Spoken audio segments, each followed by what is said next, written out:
Hello 8th class, welcome to online classes presented by MM public school. तो 8th class, आज आपका turn है हिंदी का। तो निकालिए अपनी कृतिका हिंदी पाठ्य पुस्तक।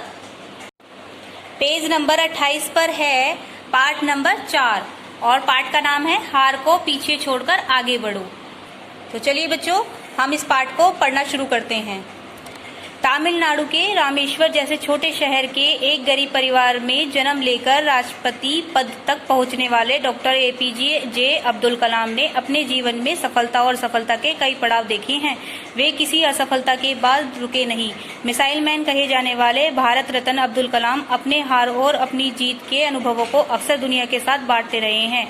उनके ऐसे ही एक संवाद का अंश यहाँ दिया गया है।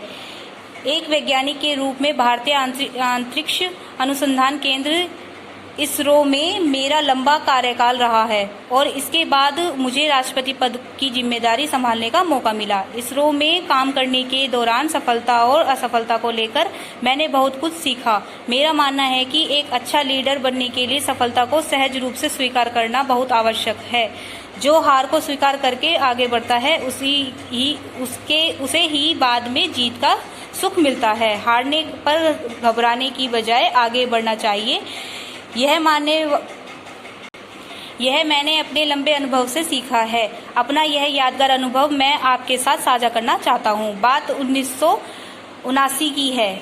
देखिए 1979 की है। वे मेरे करियर के बेहद रोमांचक क्षण थे। SLV-3 लॉन्च होना था। मैं उस मिशन का प्रोजेक्ट डायरेक्टर था। पूरे देश और दुनिया की निगाहें इस कार्यक्रम पर थी। बाहर मीडिया का जमावड़ा था। हम लॉन्च के लिए तैयार ही थे। मेरी निगाहें कंप्यूटर स्क्रीन पर थी। अचानक कंप्यूटर स्क्रीन पर संदेश फ्लैश हुआ, तकनीकी परेशानी आ गई है। यह हमारे लिए चिंता की बात है। अपने जीवन खड़ी एक्सपर्ट टीम के मैंने सलाह ली और टीम लीडर होने के नाते फैसला भी मुझे ही करना था। कंप्यूटर का संदेश था, लॉन्च में दिक्कत है। कंप्यूटर को बाईपास करने के मैंने लॉन्च का निर्णय लिया। लॉन्च फेल हो गया। फैसला करने से पहले कई बात दिमाग में आती है, लेकिन फैसला करने के लिए हमें एहसास दिखाना पड़ता है। इसके अच्छे बुरे परिणाम के लिए भी खुद को तैयार करना होता है। मैंने निर्णय लिया जिसका परिणाम था असफलता। वह मेरे और मेरी टीम के लिए बड़ी ही हार थी। मैं डर गया था कि अब क्या होगा, मीडिया को क्या बताएंगे। तभी हमारे इसरो के चेयरमैन सतीश धवन आए। वे वास्तव में एक महान लीडर थे। उन्होंने मुझे संभाला और कहा, आओ मीडिया से बात करते हैं। वे हमारे साथ मीडिया से रूबरू हुए और उन्होंने कहा, मित्रों, हम SLV लॉन्च में असफल रहे। टीम ने बहुत मेहनत की थी, लेकिन अभी हमें और काम करना होगा। यह है कि अच्छे लीडर की पहचान। सतीश धवन ने उस हार की जिम्मेदारी अपने ऊपर ले ली। मुझे और मेरी टीम को हतोत्साहित नहीं होने दिया। इस हार ने मुझे बहुत कुछ सिखाया। जीत का जश्न तो सभी मनाते हैं, लेकिन अच्छा लीडर वही है जो हार की जिम्मेदारी खुद पर ले और जीत का श्रेय अपनी टीम को दे दे।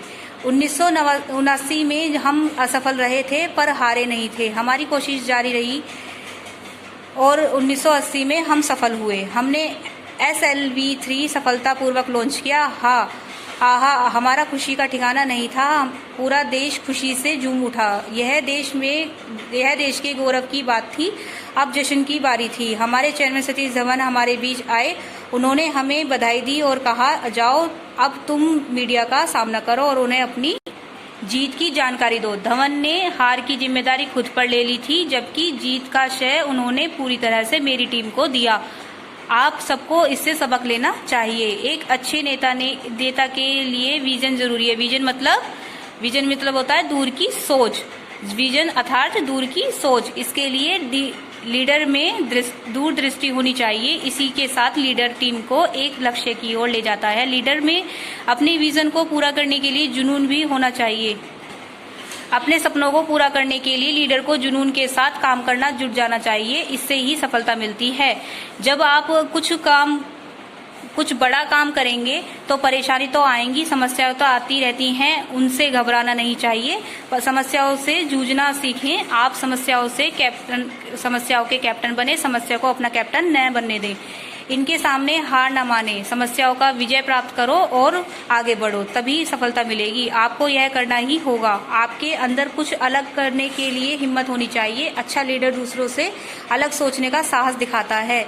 जब कुछ नया और कुछ अलग सोचते हैं तभी तो कुछ अलग कर पाते हैं, समाज को नया रास्ता दिखा पाते हैं। यह जरूरी है कि इसके लिए हिम्मत चाहिए।